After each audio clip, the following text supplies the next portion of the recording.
Hello children, good morning. Class 6 की संस्कृत कक्षा में आप सभी का स्वागत है। और आज हम देखेंगे पार्ट 2। तो देखिए पार्ट 2 में यहाँ हेडिंग क्या दिया हुआ है, धातु रूपाणी यानी क्रियापद। अभी इसको समझने के लिए हम देखते हैं कि कोई भी एक वाक्य है, जैसे यहाँ पर हम एक वाक्य देख रहे हैं, बालक पढ़ता है। अभी बालक पढ़ता है तो हम देखते हैं कि इसके दो भाग हैं, इस वाक्य के दो भाग हैं, एक बालक और एक पढ़ता है। बालक जो है वो पढ़ने वाला है और वो जो काम कर रहा है वो है पढ़ने का काम कर रहा है। तो हम देखते हैं कि जो वाक्य में जो पहला भाग होता है उसको हम कर्ता कहते हैं। कर्ता मतलब काम को करने वाला, और जो काम वो कर रहा है उसको हम कहते हैं क्रिया। तो किसी भी वाक्य के जो है दो भाग होते हैं, कर्ता और क्रिया। अभी पार्ट 1 में हमने कर्ता के बारे में पढ़ा था।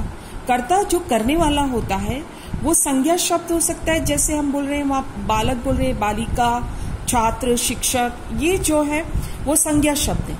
अब उसकी जगह पे सर्वनाम भी हो सकता है, जैसे संज्ञा के बदले हम बोल रहे हैं वह पढ़ता है, वह लिखता है, हम पढ़ते हैं। तो ये जो शब्द हैं वो सर्वनाम कहलाते हैं। तो कर्ता जो शब्द है वो संज्ञा भी हो सकते हैं और सर्वनाम भी हो सकते हैं। तो वाक्य को बनाने के लिए हमको कर्ता भी चाहिए और क्रिया भी चाहिए।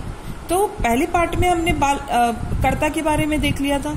अब इस पार्ट में हम क्रिया के बारे में देखते हैं। तो यहाँ पे देखिए क्रिया के बारे में, जो काम किया जाता है उसके बारे में कुछ यहाँ पर संस्कृत शब्द बताए गए हैं। जैसे पढ़ने का काम हो रहा है, हम देखते हैं यहाँ पे पिक्चर में, तो इसके लिए संस्कृत शब्द है पठती। लिखने का काम हो रहा है तो लिखती। यहाँ पे खेलने का काम हो रहा है तो खेलती। दौड़ा जा रहा है तो धावती। हंस रहा है तो हंसती। जा रहा है तो गचती। गिर रहा है तो पतती। नाच रही है कन्या, नाच रही है तो उसके लिए नृत्यति। और पीने के लिए पिबती शब्द। तो इस प्रकार से हम देखते हैं कि क्रिया के लिए अलग अलग शब्द होते हैं। तो आपको ये जो नए शब्द है उनको देखना है, याद करना है कि कौन सी क्रिया के लिए संस्कृत में कौन सा शब्द यूज किया जाता है। अब नेक्स्ट हेडिंग में देखते हैं, तो यहाँ पे देखिए क्या लिखा है, क्रिया पदस्य त्रीणि वचनानि। मतलब है इसका कि क्रिया पद के 3 वचन है। वही जो हमने पहले देखा था कि एक वचन, द्विवचन और बहुवचन। तो यहाँ पे ये बात है कि जिस प्रकार से कर्ता के हमने देखा था बालक, बालिका और फल, तो कर्ता के जैसे एक वचन, द्विवचन और बहुवचन के रूप होते हैं। यहाँ पर भी देखिए कर्ता, यहाँ पे फर्स्ट वर्ड देख सकते हैं, तो एक वचन, द्विवचन और बहुवचन। उसी प्रकार से क्रिया का भी एक वचन, द्विवचन और बहुवचन होता है। तो यहाँ पे बोल रहे क्रिया पद के 3 वचन, मतलब जैसे कर्ता के 3 वचन होते हैं वैसे क्रिया के भी 3 वचन होते हैं। अब हम इनके अर्थ देखेंगे क्या होते हैं। जैसे बालः पठती तो बालक पढ़ता है, बालो पठतः तो 2 बालक पढ़ते हैं, बालाः पठन्ति तो अनेक बालक पढ़ते हैं। अभी हम यहाँ पे देख रहे हैं कि यदि कर्ता चेंज हो रहा है तो क्रिया भी अलग है।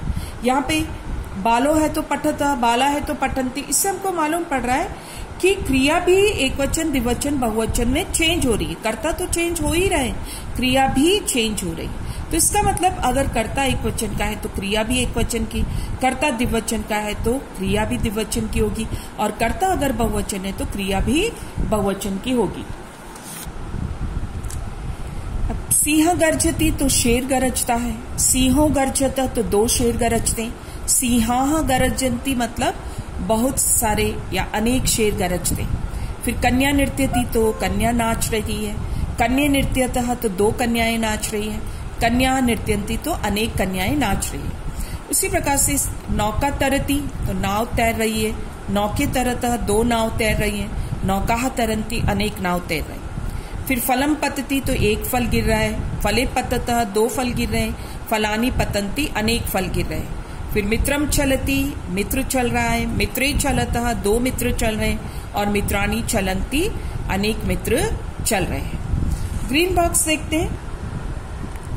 तो ग्रीन बॉक्स में हम देखते हैं यहाँ क्या लिखा है कि संज्ञा पद के समान क्रिया पद में भी 3 वचन होते हैं, जैसे लिखती, लिखतः, लिखन्ति। इसका मतलब क्या है कि संज्ञा पद के समान, संज्ञा पद क्या, जैसे हमने देखा बालक, बालिका और फल, तो वो बालकः बालको बालकः और बालिका बालिके बालिका और फलम फले फलानी होते।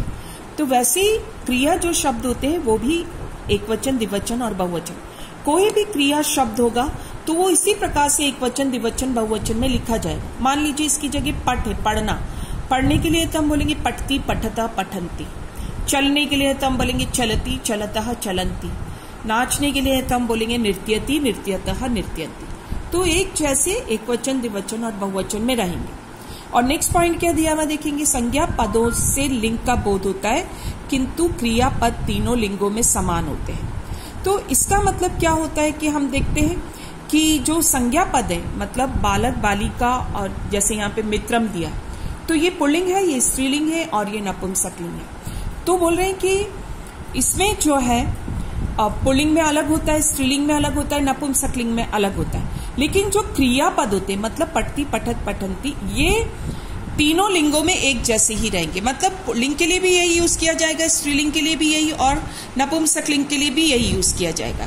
फॉर एग्जाम्पल, अगर हम बोलेंगे बालक पढ़ता है तो हम बोलेंगे बालकः पठति, और अगर हम बोलेंगे कि बालिका पढ़ती है तो हम बोलेंगे कि बालिका पठती। ऐसे नहीं है कि स्त्रीलिंग के लिए कोई अलग पठ का रूप होगा, वो नहीं होगा।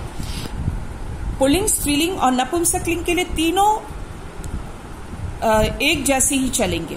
बालकः पठती, बालिका पठती, और फलम, जैसे फल है तो कुछ और उसके लिए हम यूज कर सकते हैं। तो इस प्रकार से यहां पर यह है कि क्रियापद तीनों लिंगों में समान होते हैं।